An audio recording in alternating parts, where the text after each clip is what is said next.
Hello. Hello. This is a video. You can see my face. I'm doing one now. Why? Who knows? Yeah, I don't know. I just wanted to talk about some video game things. So I'm gonna do a camera, and there's a microphone here. I don't know how it sounds. It might not work, but look, technology is a tough thing these days, so we've got to stick through.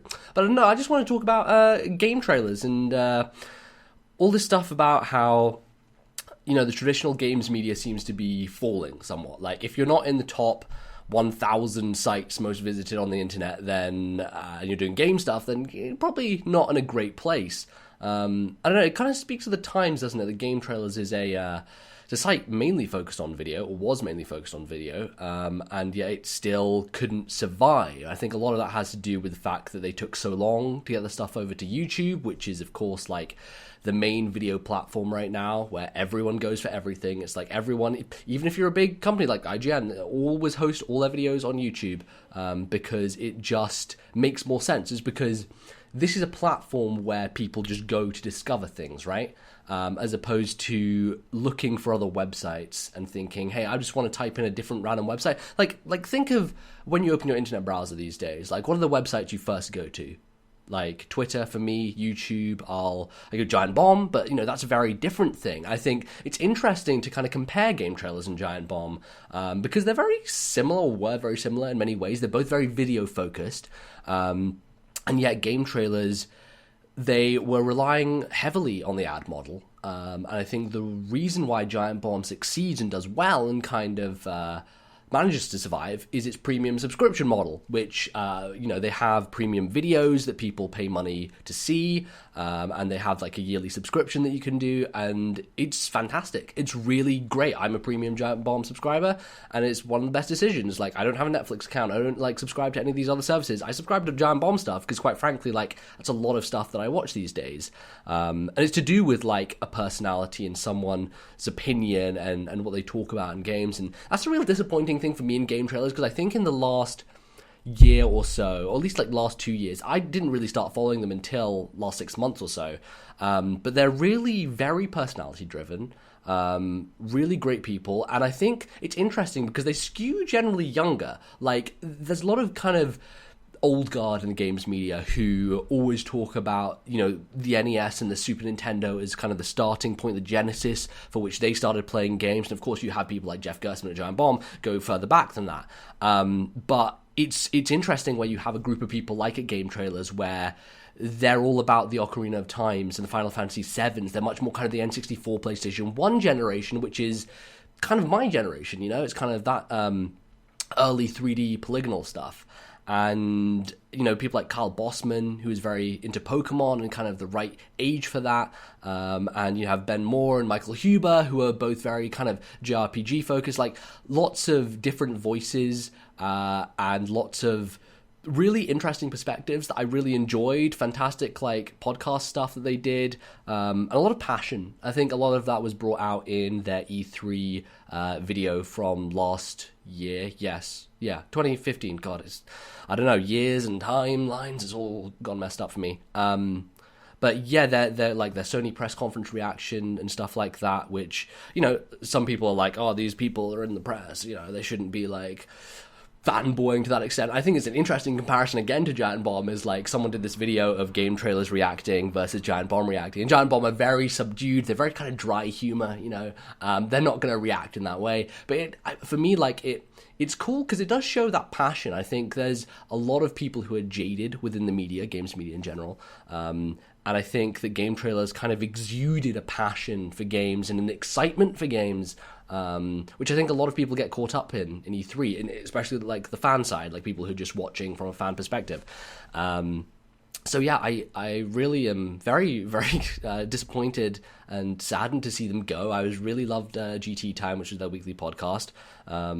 They had just fantastic video stuff in general, and I wish them the best. I'm really interested to see what they do now, if they go somewhere and try the kind of funny route, perhaps with a Patreon-funded model. I think the problem with that is, unless you're an individual, or unless you're kind of that stature, like kind of Funny is, where you have 4 people, 5 people generally, and you have 2 Patreons with both over 20,000 a month, that's kind of the top end. That's the peak of what Patreon kind of has right now. There's not many other people kind of reaching that echelon.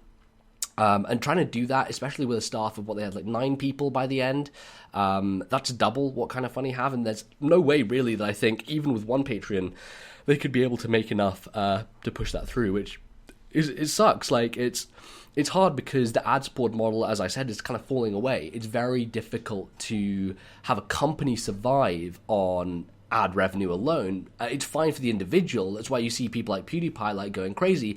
But he's one guy, right? Like, he doesn't have overheads. He doesn't have to pay for, all this other stuff, for, salaries and everything. He is his own man and he can do his own thing. And that's fine. That works great for an individual. But when it comes to a company, it comes to a group, you have all these other costs associated. It's kind of impossible to be supported on the ad model.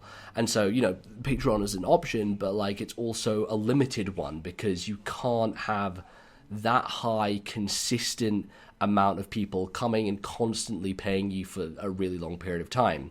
And then you kind of get into the area of like, well, how do you do otherwise? Like, there are even people like the Kind of Funny folks use sponsorship deals to get money, right? And that stuff can be risky and dangerous, especially if you're kind of taking money from publishers, games publishers. This thing we run into quite a lot on YouTube is like there are a lot of people who take deals from publishers, and as a result, I think a lot of them, they're Let's Players and stuff, so they don't really render a critical opinion on games. They're just kind of playing them and showing them to their audience. That's fine. And I think it just is a risk, though. When someone has been paid for something, a sponsored deal, and if they don't be upfront about that and you don't know about it, then that can, cause a bit of conflict of interest. If they're paid to say positive things about the game and that's within that contract and you don't know about it, that's bad, right? Like, you don't want to be in that situation. And yeah, if they were to do that, they would have to have, again, there are sites which do this. IGN have video game advertisements all over them, but there is a wall, right? There's a wall between advertising and editorial, so the fact that it doesn't kind of overlap there and they don't become negatively influenced, so they can try and give, fair critical reviews. I think game trailers, because they're kind of old games media and they're generally moving to more entertainment stuff, actually, but I still think that if you want to have your opinion be valid and you want it to not be tainted by anything, you're gonna have to take deals which aren't sponsorships directly associated with the games industry. So yeah, there's a lot of routes that they could go down, a lot of things that I'm interested to see what they do. The sun is now blinding my face, holy shit, it's getting bright. But yeah, I just thought it was an interesting topic to talk about and discuss, because just in the state of the internet right now, it's so hard to making money on the internet. There are people who are successful at it, but it's a risky business. It's hard stuff, and it's not a secure thing. YouTube, great. CPM is a problem. It goes and fluctuates up and down. As someone who has been paid before from YouTube, CPM is a motherfucker. In December, it's glorious. It's probably the best thing you can possibly ask for. Hits January, all the advertisers start pulling everything because no one has any money to spend after Christmas, and January just starts this massive slump in CPM, which means a lot of YouTubers end up taking sponsored deals, and then that's when we fall into this pit trap, because, this is the only way for them to make money.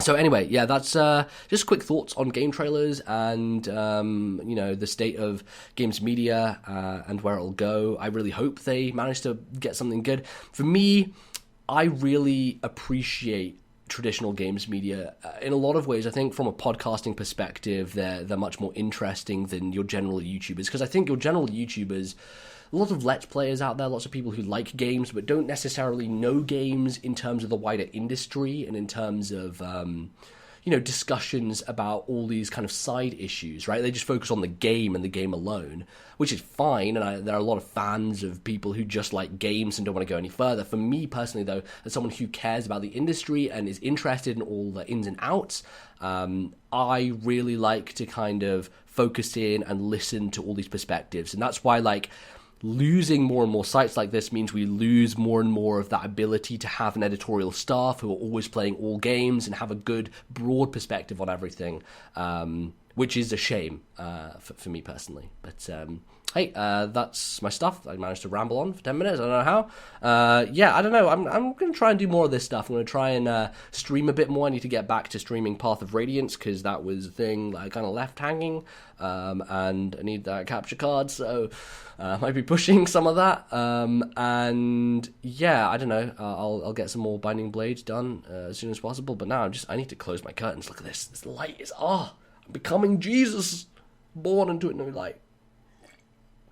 Anyway, thanks for watching, folks. Guess I'll see you next time. Goodbye.